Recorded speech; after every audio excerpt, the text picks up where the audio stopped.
ನಮಸ್ಕಾರ ಸ್ನೇಹಿತರೆ. ಇಂದು ನಾವು ಮಾತನಾಡಲಿರುವುದು ಮೀನ ರಾಶಿಯವರ ಜೀವನದಲ್ಲಿ ಮೇ 17 ನಂತರ ಸಂಭವಿಸಲಿರುವ ಅದ್ಭುತ ಬದಲಾವಣೆಗಳ ಬಗ್ಗೆ. ಈ ಸಮಯದಲ್ಲಿ ಗ್ರಹಗಳ ಚಲನೆ ನಿಮ್ಮ ಜೀವನದಲ್ಲಿ ದೊಡ್ಡ ತಿರುವು ತರಬಹುದಾದ ಸೂಚನೆಗಳನ್ನು ಕೊಡುತ್ತಿದೆ. ಹಣಕಾಸು, ಉದ್ಯೋಗ, ಕುಟುಂಬ, ಆರೋಗ್ಯ, ಪ್ರೀತಿ, ವಿವಾಹ, ಮಕ್ಕಳ ಭಾಗ್ಯ, ವಿದೇಶ ಯೋಗ ಎಲ್ಲದರ ಬಗ್ಗೆ ಇಂದು ಸಂಪೂರ್ಣವಾಗಿ ತಿಳಿದುಕೊಳ್ಳೋಣ. ವಿಡಿಯೋವನ್ನು ಕೊನೆಯವರೆಗೂ ನೋಡಿ, ಯಾಕೆಂದರೆ ಕೊನೆಯಲ್ಲಿ ಮೀನ ರಾಶಿಯವರಿಗೆ ಅತ್ಯಂತ ಶಕ್ತಿಶಾಲಿಯಾದ ಪರಿಹಾರ ಮತ್ತು ಅದೃಷ್ಟದ ಬಣ್ಣ ಸಂಖ್ಯೆ ತಿಳಿಸಲಿದ್ದೇವೆ. ಮೀನ ರಾಶಿಯವರು ತುಂಬಾ ಮೃದುವಾದ ಹೃದಯದವರು. ಇವರು ಯಾರನ್ನೂ ಬೇಗ ನೋಯಿಸುವುದಿಲ್ಲ. ಆದರೆ ಯಾರಾದರೂ ಮೋಸ ಮಾಡಿದರೆ ಮನಸ್ಸಿನೊಳಗೆ ತುಂಬಾ ನೋವನ್ನು ಇಟ್ಟುಕೊಳ್ಳುತ್ತಾರೆ. ಈ ರಾಶಿಯವರಿಗೆ ದೇವರ ಮೇಲಿನ ನಂಬಿಕೆ ಹೆಚ್ಚು. ಅವರ ಜೀವನದಲ್ಲಿ ಆಗುವ ಪ್ರತಿಯೊಂದು ಘಟನೆಗೂ ಒಂದು ದೈವಿಕ ಕಾರಣ ಇದೆ ಎಂದು ನಂಬುತ್ತಾರೆ. ಆದರೆ ಕಳೆದ ಕೆಲವು ತಿಂಗಳುಗಳಿಂದ ನೀವು ಅನುಭವಿಸಿದ ಒತ್ತಡ, ಮಾನಸಿಕ ಬೇಸರ, ಹಣದ ಕೊರತೆ, ಸಂಬಂಧಗಳಲ್ಲಿನ ಸಮಸ್ಯೆಗಳು ಇವೆಲ್ಲ ಈಗ ನಿಧಾನವಾಗಿ ದೂರವಾಗುವ ಸೂಚನೆ ಕಾಣುತ್ತಿದೆ.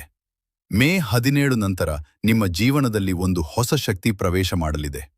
ನೀವು ಮಾಡುತ್ತಿರುವ ಕೆಲಸಗಳಲ್ಲಿ ನಿಧಾನವಾಗಿ ಯಶಸ್ಸು ಕಾಣಲು ಆರಂಭವಾಗುತ್ತದೆ. ಬಹುಕಾಲದಿಂದ ನಿಂತಿದ್ದ ಕೆಲಸಗಳು ಪೂರ್ಣಗೊಳ್ಳಬಹುದು. ಕೆಲವರಿಗೆ ಹಳೆಯ ಹಣ ಮರಳಿ ಸಿಗಬಹುದು.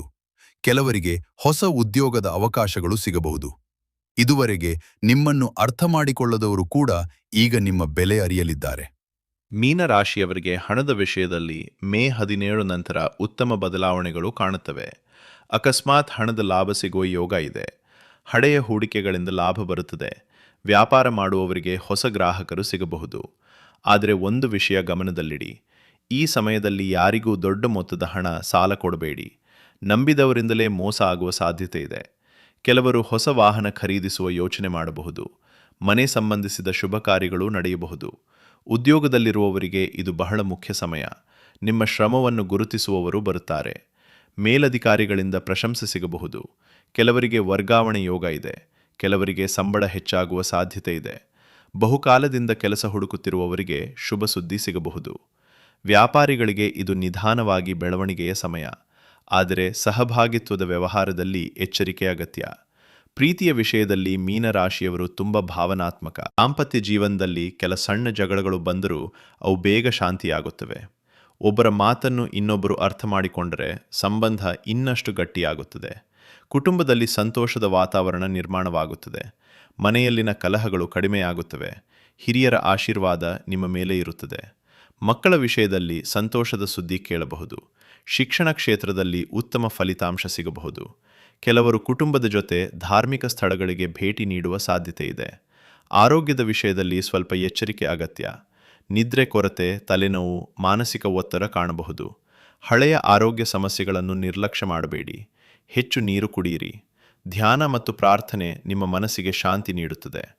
ಆಹಾರದಲ್ಲಿ ನಿಯಮ ಪಾಲಿಸಿದರೆ ಆರೋಗ್ಯ ಉತ್ತಮವಾಗಿರುತ್ತದೆ. ಈ ಸಮಯದಲ್ಲಿ ಮೀನ ರಾಶಿಯವರ ಮೇಲೆ ದೇವರ ವಿಶೇಷ ಕೃಪೆ ಇರುತ್ತದೆ.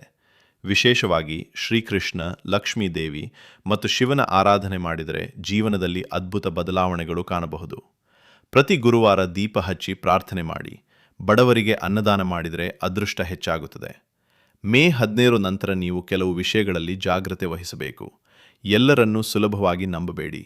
ಕೋಪದಲ್ಲಿ ನಿರ್ಧಾರ ತೆಗೆದುಕೊಳ್ಳಬೇಡಿ. ಕುಟುಂಬದವರ ಮಾತನ್ನು ನಿರ್ಲಕ್ಷ್ಯ ಮಾಡಬೇಡಿ. ಆರೋಗ್ಯವನ್ನು ಕಡೆಗಣಿಸಬೇಡಿ. ಈ 4 ವಿಷಯಗಳನ್ನು ಗಮನಿಸಿದರೆ ದೊಡ್ಡ ಸಮಸ್ಯೆಗಳು ತಪ್ಪುತ್ತವೆ. ಅದೃಷ್ಟದ ಬಣ್ಣ ನೀಲಿ ಮತ್ತು ಹಳದಿ. ಅದೃಷ್ಟದ ಸಂಖ್ಯೆ 3 ಮತ್ತು 7. ಅದೃಷ್ಟದ ದಿನ ಗುರುವಾರ. 17 ನಂತರ 11 ದಿನಗಳ ಕಾಲ ಓಂ ನಮೋ ನಾರಾಯಣಾಯ ಮಂತ್ರವನ್ನು 108 ಬಾರಿ ಜಪಿಸಿ. ಇದರಿಂದ ಮನಶಾಂತಿ ಸಿಗುತ್ತದೆ. ಹಣದ ಸಮಸ್ಯೆ ಕಡಿಮೆಯಾಗುತ್ತದೆ. ಕೆಟ್ಟ ಶಕ್ತಿಗಳು ದೂರವಾಗುತ್ತವೆ. ಅದೃಷ್ಟ ನಿಮ್ಮ ಕಡೆ ಬರುತ್ತದೆ. ಮೀನರಾಶಿಯವರೇ, ನೀವು ಇತ್ತೀಚೆಗೆ ತುಂಬ ಕಷ್ಟ ಅನುಭವಿಸಿದ್ದೀರಾ. ಆದರೆ ಈಗ ನಿಮ್ಮ ಜೀವನದಲ್ಲಿ ನಿಧಾನವಾಗಿ ಬೆಳಕು ಬರುತ್ತಿದೆ. ನೀವು ಕಳೆದುಕೊಂಡ ಆತ್ಮವಿಶ್ವಾಸ ಮತ್ತೆ ಬರುತ್ತದೆ. ದೇವರು ನಿಮ್ಮ ಪರಿಶ್ರಮವನ್ನು ಖಂಡಿತ ಫಲ ಕೊಡಲಿದ್ದಾರೆ. ಆದ್ದರಿಂದ ಧೈರ್ಯ ಕಳೆದುಕೊಳ್ಳಬೇಡಿ. ಒಳ್ಳೆಯ ಸಮಯ ನಿಮ್ಮತ್ತ ಬರುತ್ತಿದೆ. ಈ ವಿಡಿಯೋ ನಿಮಗೆ ಇಷ್ಟವಾದರೆ ಲೈಕ್, ಶೇರ್ ಮಾಡಿ ಮತ್ತು ನಮ್ಮ ಚಾನೆಲ್ ಸಬ್ಸ್ಕ್ರೈಬ್ ಮಾಡಿ. ಧನ್ಯವಾದಗಳು.